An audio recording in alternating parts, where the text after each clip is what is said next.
DAMJTV lórí YouTube lójoojúmọ́ nígbàkúgbà subscribe sórí kẹ́ríran wò. a ò ní fojú wa rí ní tí ò dáa. tá a bá fẹ́ wo múvì tàbí mísíkà tó jáde tó halẹ̀ tó mẹlẹ̀ títì tó stand out yàtọ̀ lórí YouTube DAMJTV ni ẹ kílíkì sórí ẹ̀ lórí YouTube kẹ́ ẹ fojú ló ń jẹ ayọ̀ jẹ àwa kì í ṣe ṣá don't ever doubt it. síbẹ̀ confam làwọn iṣẹ́ tó ń jáde lórí ìkànnì DAMJTV ó máa ń tẹ́ẹ̀kì gan ni. múvì lẹ fẹ́ wò ní tàbí fíìsìdì olórin ńláńlá bíi Life Olúayé K1 The Ultimate tó ẹ máa wọn múvì tá a gbé jáde báyìí bíi ọmọ olùṣọ́ ìyá àgàn ìbínú erelu ọmọ ọgbọ́n kákadí ẹ̀ka dákẹ́ni lórí ìkànnì wa DAMJTV bó ṣe ń lọ là ń tẹ̀lé ẹ ó máa gbádùn wa yàtọ̀ ẹ gbà bẹ́ẹ̀. DAMJTV lórí YouTube lójoojúmọ́ nígbàkúgbà subscribe sórí kẹ́ríran wò.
kí bàbá ní ọkùnrin náà máa bójú bọ̀.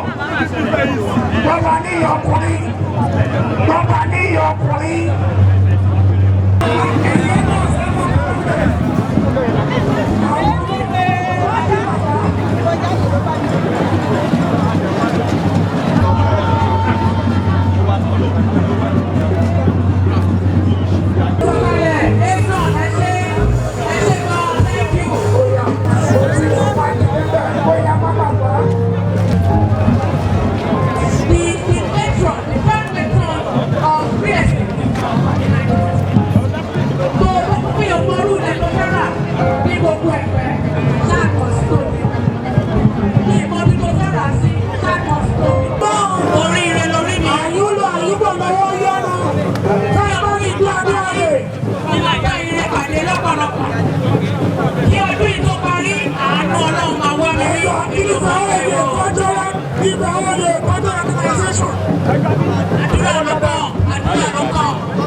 Please, it is against the traditional culture of this palace.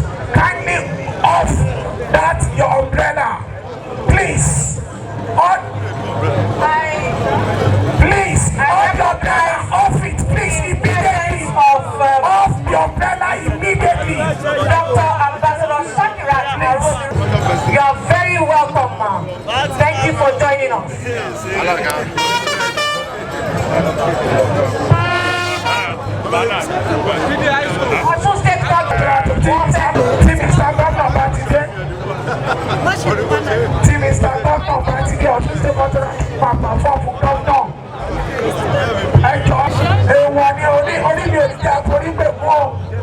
Nínú ló máa ń pa wá kó ojú ìbùkún ni. Báwa ṣe wà ibi òun bára dọ́là àrùn ọ̀gbẹ́là orí wa ló bá wa wá. Ó dẹ̀ gbé mi.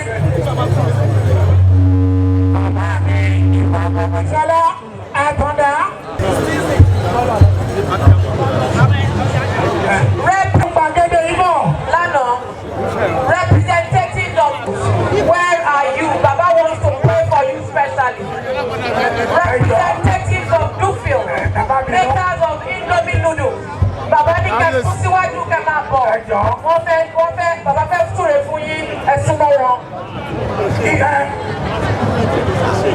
Gẹ́tì gómìnà ẹ wá kí bàbá máa ṣojú ẹ̀ lẹ́wọ̀n. Ó yá gẹ́tì fẹ̀. Gómìnà ìpínlẹ̀ Ọ̀ṣun ti fẹ́ wọnú gbàgede yìí. Kò ní pẹ́ kò ní jìnnà rárá kó máa fi wọ ibi báyìí. Tí tẹlifíṣàn ẹ wá jìnnà tí gómìnà bá ti dé. À ń lọ sórí national anthem, the state Ife anthem. Lẹ́yìn náà, state troop wọ́n á perform. Gómìnà á sọ̀rọ̀.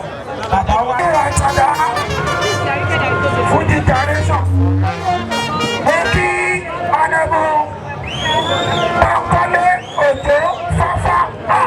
The cabinet speaker, thank you, my brother. Okay, honorable people, I show. I jump to the honor. And Jackie, gbogbo wa ká sún sẹ́yìn lókè ń bẹ̀ yẹn. Àlàkalẹ̀ tó ti wà ó. Kó tó di pé gómìnà ó dé. Àwọn ẹ̀ máa bọ́ lọ́ fi jẹ gbẹ́. Ibi tá a bá dé yìí, kò náà lè tó. bẹ́ẹ̀ bá ojú kábíyèsí lókè gbogbo bá ṣe bá kábíyèsí sọ̀rọ̀ ojú bàbá tí kábíyèsí ẹ máa rúyè kábíyèsí bóyá mo lọ láti àṣàbí àwọn náà sọ pé àdúgbò fún Elédùmarè ìfọ́dún.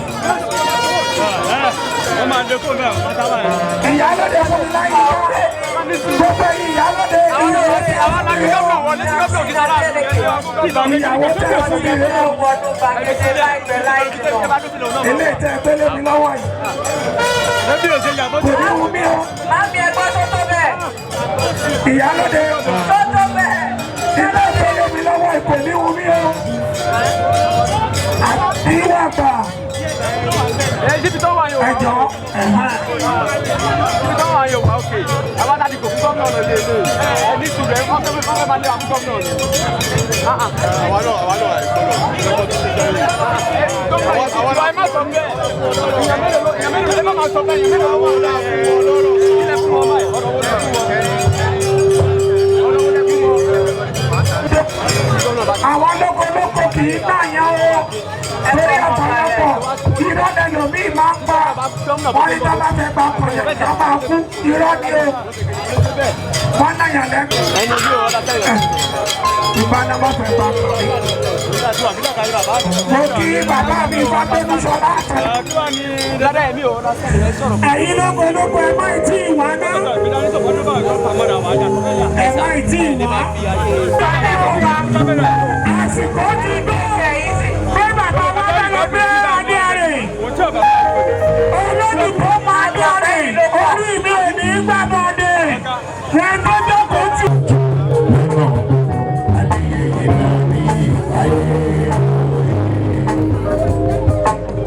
Ẹyin lójú olùdó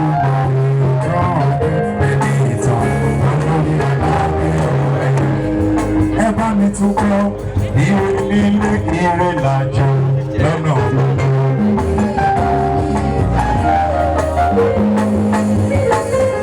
Ẹ̀yin lójú Olódùmarè náà ni.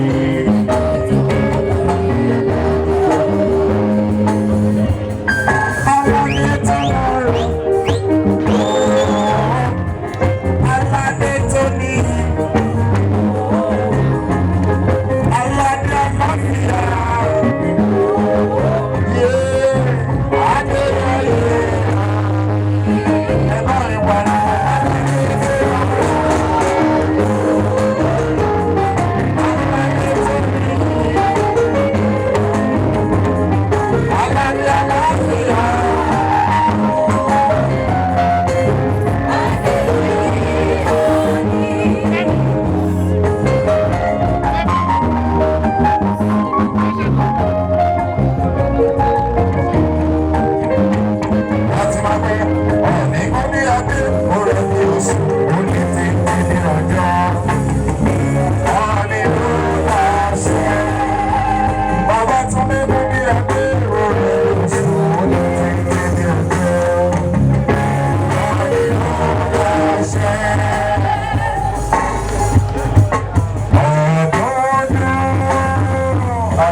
saying. Àwọn ọ̀rọ̀ tó powerful ló wà nínú ẹ̀. Now, ibi tí.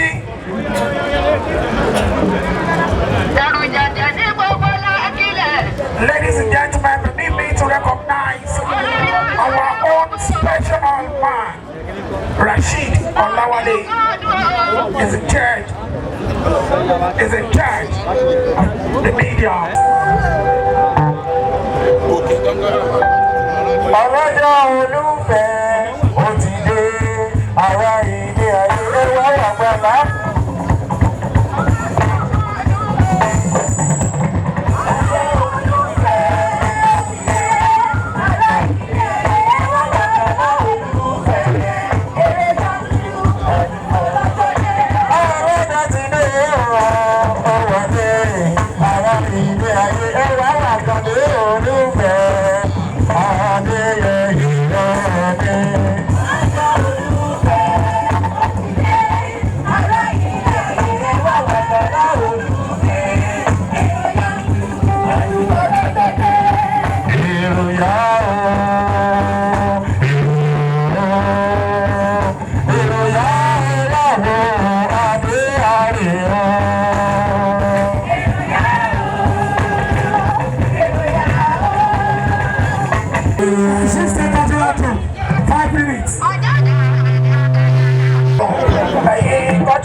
Ladies and gentlemen of the media, gentlemen of the press, get off the stage now. Get off the stage now. You need to get off the stage now. Get off the stage now. Ladies and gentlemen of the media, gentlemen of the cultural dancer. Gentlemen of the white garment, with the kind permission of His Imperial Majesty, His Excellency is about to speak with us now. Please, yes, that is the order from the court. I have the right over that.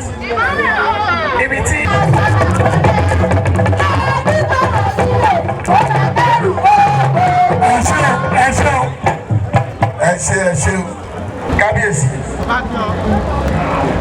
ẹ kú ọdún ọlọ́jọ́ tí wá di nǹkan pàtàkì tí gbogbo alọ́sùn la máa wò wájú pé ká ṣe gbogbo ọmọ ìlú náà lágbàáyé tó wà káàkiri gbogbo wọn ti mọ̀ nípa ọlọ́jọ́ torí ọlọ́jọ́ yìí ó ṣe pàtàkì nílẹ̀ Nàìjíríà particularly ní Ọ̀ṣun torí bí tẹ bá ti rí ìmọ́lẹ̀ tí mọ́lẹ̀ bá dẹ̀ ti dé kí ló máa ń ṣẹlẹ̀ òkùnkùn máa ń paradà ní agbára ọlọ́jọ́ tá à ń ṣe ní ọdọọdún yìí ó máa jẹ́ kí Ilé Ifẹ̀ kó máa lọ lọ síwájú ó ní ó máa jẹ́ kí Ilé Ifẹ̀ máa lọ síwájú àti ìpínlẹ̀ Ọ̀ṣun ní agbára Ọlọ́run bá a ṣe máa ṣe gbogbo àtàwọn àbílẹ̀ náà láwọn àbí ní ọdún tó ń bọ̀ ní agbára Ọlọ́run ẹ kú ọdún bàbá mo kí gbogbo òjòyè mo kí gbogbo alọ́ nífẹ̀ẹ́ torí ẹ̀ kò ṣe sọ pé ní agbára Ọlọ́run màmá wá síbi tí màá travel mo láti wá síbi láti wá bá kábíyèsí láti wá ṣẹlẹ̀ mo kí ẹ kú ọdún ẹ ṣe torí àsìkò mo dúpẹ́. ẹ jẹ́ ìjà sọ pé ìlú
Hello. Kábíyèsí. Àṣẹ. Ọ̀ọ́ni. Wọ́n fẹ́ fún àwọn méjì ní ẹ̀pẹ̀. Ẹjọ́ aṣojú bàbá ní ọkùnrin. Aṣojú bàbá ní ọkùnrin.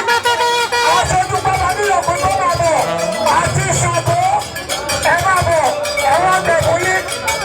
Aṣojú bàbá ní ọkùnrin. Aṣojú bàbá ní ọkùnrin àti Ṣàngó àbájíjà. Bàbá ti fẹ́ lọ gbé Adéarè. Adéarè tọ́mú. Ṣàngó àbájíjà. Símà bóyá. Aṣojú bàbá ní ọkùnrin dà. Bóyá. Ṣàngó àbájíjà. Símà wọ́n nítorí pé ẹgbẹ́ àṣà wa lárugẹ. 200,000 naira.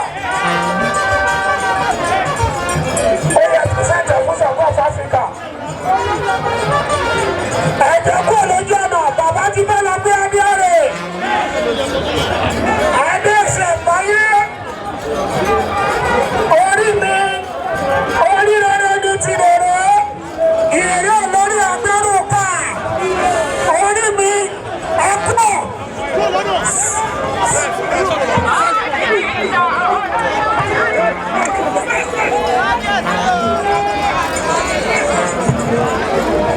Kábíyèsí àyúlò àyúbọ̀ lọ́wọ́ yánu.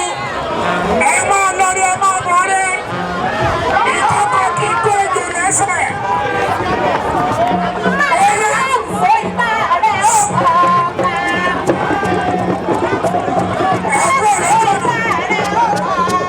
Àbúrò ṣìlọ lọ́wọ́ lọ́wọ́ gbé yóò.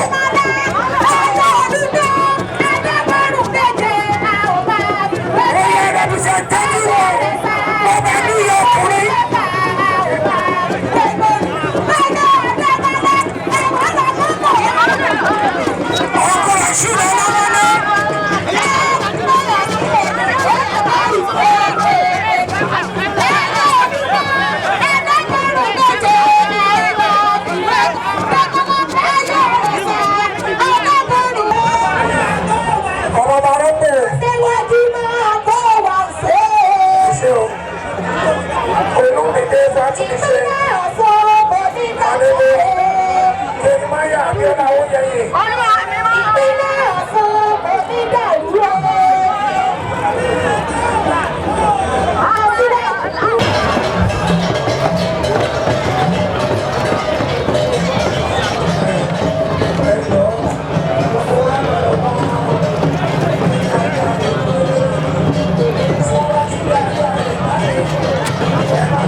lẹ́yọ kọ̀ọ̀kan tó bá jẹ́ bí báyìí ni wọ́n ní ṣe lọ́ ń bọ̀ kó tó bá jẹ́ bí ni wọ́n ní ṣe ẹlẹ́bọ ni wá ẹ jẹ́ kí n tún gbé yín débẹ̀ nígbà tí wọ́n fẹ́ sin Queen of England gbogbo àwọn ọmọ tí ìyá yẹn bí pátápátá wọ́n lọ síbi tí wọ́n tẹ̀ sí wọ́n ṣe àdúrà bẹ́ẹ̀ ṣùgbọ́n ẹni tó jẹ́ King of England lẹ́ni ó fún ibẹ̀ fún ọjọ́ mẹ́ta.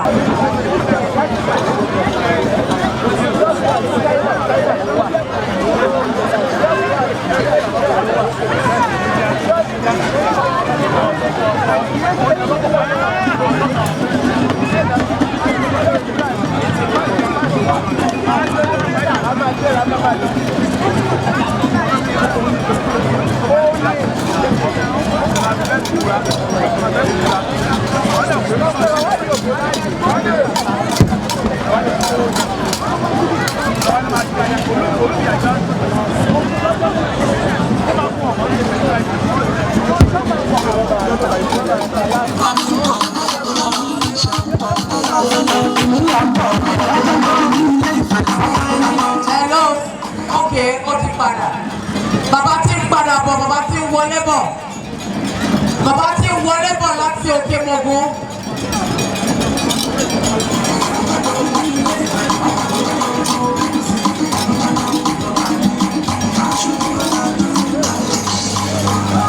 Èèyàn kan wá rán mi létí ọ̀rọ̀ kan. Wọ́n ní ṣe. Wọ́n ní pé gbogbo ìgbà ni Queen máa ń fọ́ ọgbà bàbá àti jéró. Tàbá ṣe bí wọ́n ní ṣe lápẹ́lẹ́bọ ni wá. Wọ́n á pè wá lẹ́lẹ́bọ. Kí Queen tó kú, she was the head. I repeat, she was the head of all the queens. Ẹ̀rọ ọjọ́ ìbọn pè ní queen. Gbogbo babaláwo. Head of all the queens. The queen of the Hello. Ọmọ olórí gbogbo àwọn aláwo ní gbogbo àgbáyé pátápátá late Queen Elizabeth. Àmọ́ a kì í ṣe ìwádìí. A ṣe ìwádìí l'Áfíríkà. Òyìnbó bá ti sọ kankan báyìí bẹ́ẹ̀ náà lórí. Bàbá mi ti wọlé dé. Olórí aládé òkìrì kìrìbìtì. Àmì àkàndé. A máa ju yín ṣe ni bàbá. Ilẹ̀ yìí ẹ máa tẹ́gbẹ́. Ilẹ̀ yìí ẹ máa tẹ́gbẹ́.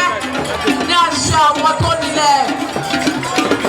Àṣìdẹ ṣóun ló bí ilẹ̀. Ilẹ̀ ló bí àtẹ̀pẹ́.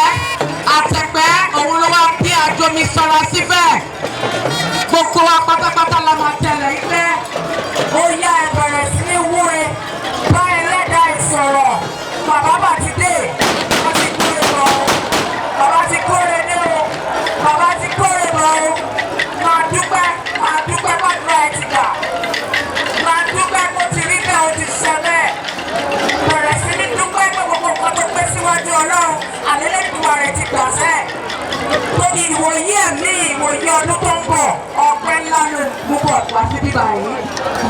èèyàn kì í wá fọ́dún ọlọ́jọ́ kó lọ lásán ẹni tó bá mọ tó ń ṣe ni o ẹni tó bá mọ nǹkan tó ń ṣe ni o.